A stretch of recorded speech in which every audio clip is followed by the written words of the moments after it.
Assalamualaikum warahmatullahi wabarakatuh. Halo semuanya.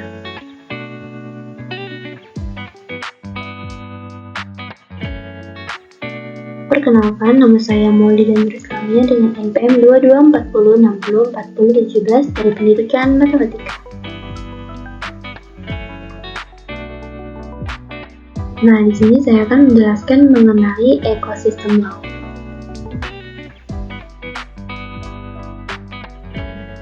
Lalu, apa sih itu ekosistem laut? Nah, ekosistem laut atau ekosistem bahari, marine ecosystem, ialah ekosistem yang terdapat di perairan laut. Ekosistem laut merupakan kompleks kehidupan di laut yang mencakup unsur biotik atau makhluk hidup dan unsur abiotik atau yang tidak hidup.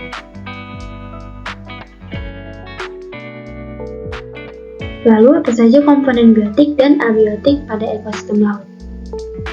Jadi, komponen biotik pada ekosistem laut meliputi ikan, kerang, ganggang, animal laut, plankton, mikroorganisme, tumbuhan, dan fungi.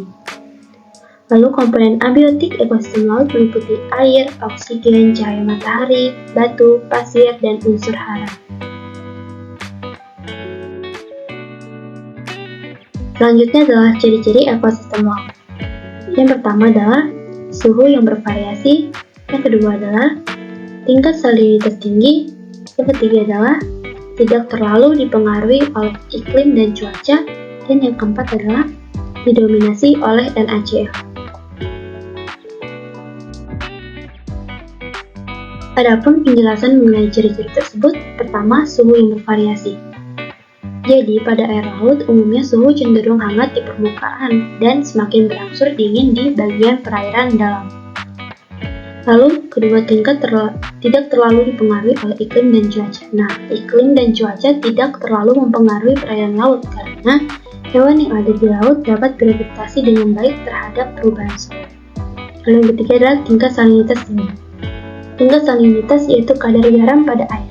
Nah, perairan yang dekat dengan garis khatulistiwa lebih tinggi kadar garam daripada perairan yang terletak lebih jauh dari garis khatulistiwa.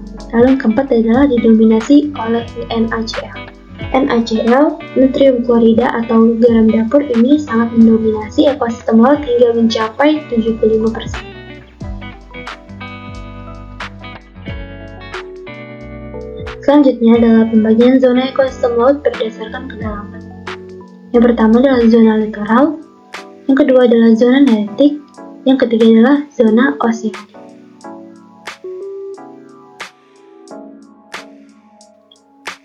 Berikut adalah penjelasan mengenai pembagian zona ekosistem laut berdasarkan kedalaman.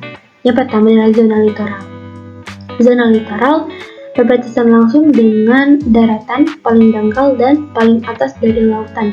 Adapun hewan yang hidup di zona ini adalah bintang laut, bulu babi, cacing laut, kepiting, dan udang.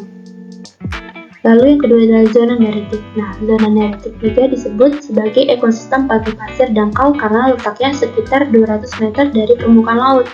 Di sini hidup beberapa ekosistem kecil seperti ekosistem pantai batu, ekosistem pantai lumpur, dan ekosistem terumbu karang. Selain itu, hidup juga berbagai jenis ikan, ganggang, dan rumputan laut. Yang ketiga adalah zona oseanik. Zona oseanik sebagai zona terdalam dari ekosistem laut, serta zona oseanik ini terbagi menjadi dua, yaitu zona batial dan juga zona abyssal. Nah, di mana zona batial ini memiliki kedalaman 200 hingga 2000 meter yang dihuni oleh nektot, dan zona abyssal sendiri memiliki kedalaman lebih dari 2000 meter yang dihuni oleh detrivor, predator, dan pengurang.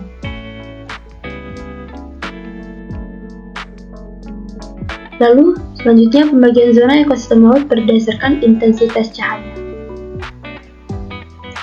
Yang pertama adalah zona photic, yang kedua adalah zona twilight, dan yang ketiga adalah zona aphotic.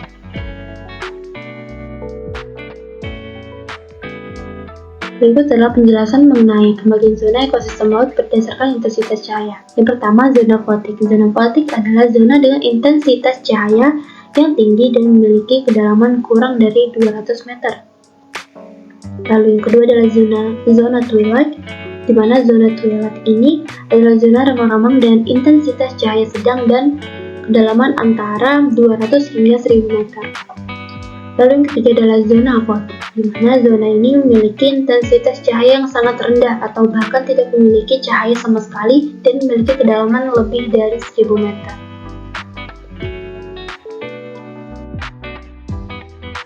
Lalu kita masuk ke dalam jenis-jenis ekosistem laut. Nah, yang pertama adalah ekosistem estuari. Ekosistem ini berada di wilayah percampuran antara sungai dan air laut, di mana cahaya matahari pun masih dapat masuk ke dalamnya. Nah, di dalam ekosistem estuari ini terdapat ekosistem hutan mangrove dan ekosistem padang lamun. Lalu yang kedua adalah ekosistem laut dalam. Nah, ekosistem ini berada di palung laut atau bagian laut yang paling dalam. Cahaya matahari pun tidak dapat masuk ke dalamnya. Adapun organisme-organisme yang dapat hidup di dalam ekosistem laut dalam ini adalah ikan-ikan yang dapat memancarkan cahaya sendiri, organisme pengurai, dan predator. Lalu yang ketiga adalah ekosistem pantai batu. Ekosistem yang memiliki banyak bongkahan batu, baik itu batu kecil maupun batu besar. Nah, dan ekosistem pantai batu ini memiliki kedalaman sekitar 200 meter dan cahaya matahari itu masih dapat masuk ke dalamnya. Di dalam ekosistem pantai batu ini, hidup berbagai organisme seperti siput, kerang, kepiting, dan ganggang coklat.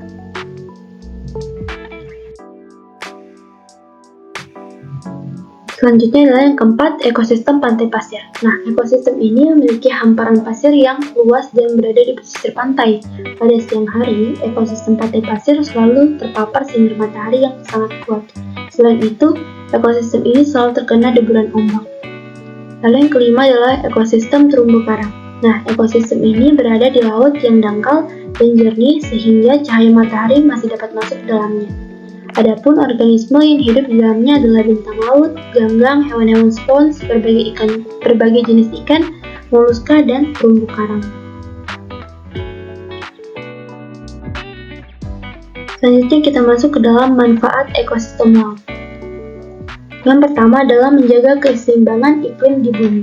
Nah, adanya laut ini memungkinkan suhu bumi tidak terlampau dingin dan juga tidak terlalu panas, karena laut berperan sebagai penghantar suhu panas dari wilayah khatulistiwa mengarah ke wilayah yang lebih dingin, yakni distrik kutub, sehingga pada wilayah khatulistiwa yang beriklim tropis tidak terlampau panas, dan pada distrik kutub yang beriklim dingin tidak terlampau dingin. Lalu yang kedua adalah sebagai sumber pangan dan perikanan terbesar. Di Indonesia sendiri, potensi perikanan di Laut Indonesia itu sebanyak 12,54 juta ton per tahun, dengan memiliki 8.500 spesies ikan, 555 spesies rumput laut, dan 950 biota terumbu karang. Tercatat pada tahun 2007, posisi produksi perikanan budidaya Indonesia di dunia berada pada urutan keempat dengan kenaikan rata-rata produksi per tahun sejak 2003 mencapai 8,79%. Sebagaimana yang kita ketahui, di Indonesia ini memiliki potensi sumber daya ikan tangkap dan ikan budidaya. Lalu yang ketiga adalah sebagai penyerap karbon dioksida atau CO2. Nah, di dalam ekosistem laut ini terdapat komponen biotik, yaitu salah satunya fitoplankton, di mana fitoplankton ini berfungsi sebagai biological carbon pump yang mampu menyerap karbon dioksida dari atmosfer dan pada kolom perairan.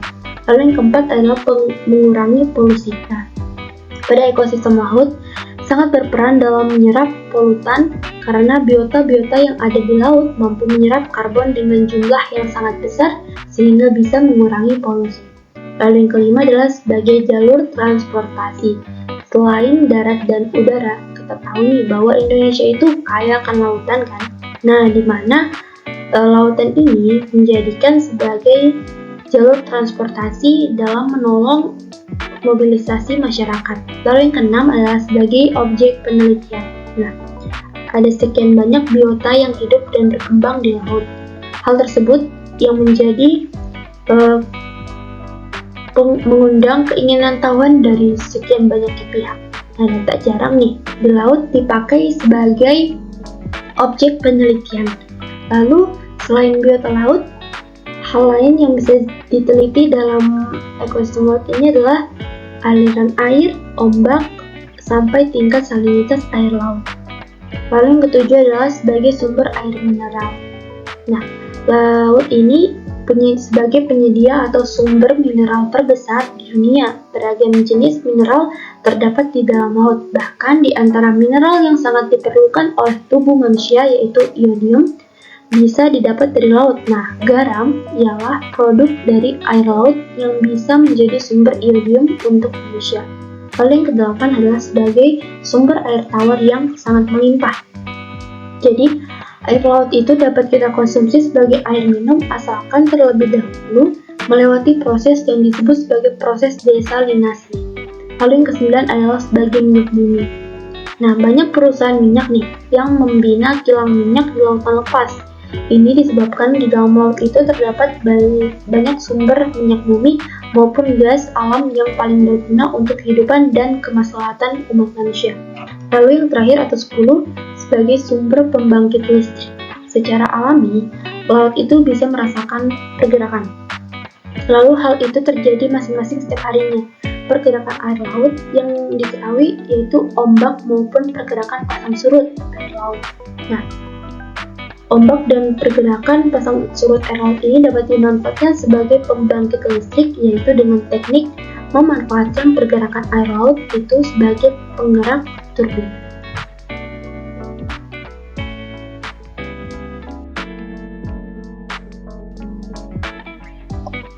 Lalu selanjutnya adalah penyebab kerusakan pada ekosistem laut dan cara mengatasi kerusakan pada ekosistem laut. Nah, ada beberapa nih penyebab kerusakan pada ekosistem laut seperti merusak terumbu karang, membuang sampah sembarangan, penggunaan pupuk dan pestisida, pengambilan terumbu karang secara ilegal, pembangunan di pesisir pantai, pencemaran limbah dan tumpahan minyak, penambangan dan penangkapan ikan secara ilegal. Adapun nih, cara untuk mengatasi kerusakan pada ekosistem laut seperti tidak membuang sampah sembarangan, tidak membuang limbah sembarangan, mengurangi sedimentasi di laut dengan cara mengurangi pembuangan limbah dan sampah, menanam kembali hutan yang gundul atau melakukan reboisasi di tanah yang harus ditanami pohon kembali, dan tidak melakukan penambangan laut secara liar, mengganti karbon dengan energi terbarukan, menanam tumbuhan bakau sebagai pencegah abrasi dan tempat berlindung bagi hewan laut.